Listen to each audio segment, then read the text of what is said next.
Tov, Boker Or.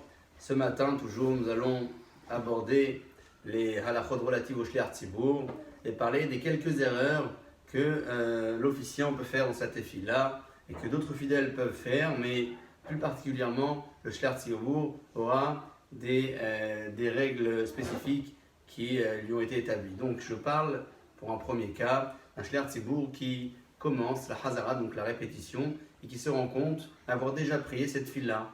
Par exemple, en été, où l'après-midi est extrêmement longue, il a pu prier le mincha en début d'après-midi. Lorsqu'il arrive le soir, en fin de journée, pour prier mincha à la synagogue, il est invité à faire shliach tzibur. Et lorsqu'il arrive au début de cette hazara, après l'avoir déjà commencé, il se rappelle qu'il a déjà prié mincha. Que fait-il dans ce cas-là? Il continue la hazara et il ne s'arrête pas au milieu, malgré le fait qu'il ait déjà prié cette fila avec certitude. Toujours en parlant de shliach tzibur et des erreurs qui peuvent survenir, je cite le cas d'un shliach tzibur qui a notamment oublié de réciter la mention du Ya'aleh v'yavo le jour de Rosh Chodesh, ou Chol HaMoed, ou bien le Barechenu. Bref, il s'est trompé dans la période hivernale. Il a récité ce qui concernait la période estivale, l'inverse, le Barechenu à Barechalenu et vice-versa. Que fait-il dans ce cas-là?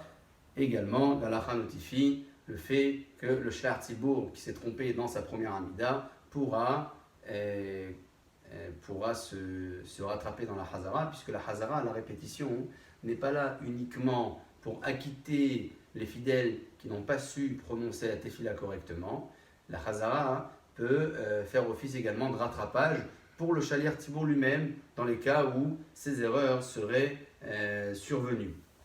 Il existe notamment des exigences que la halakha lui impose en parlant de la hazara. C'est marqué que si le shliach tzibur a par exemple oublié de dire le Ya'aleh v'yavo dans la hazara, dans ce cas-là, il devra s'appuyer sur la hamida de Moussaf, le jour de Rosh Chodesh, bien entendu, puisque la hazara, une fois qu'elle a déjà été terminée, il n'y a plus de possibilité de se rattraper, d'en faire une seconde.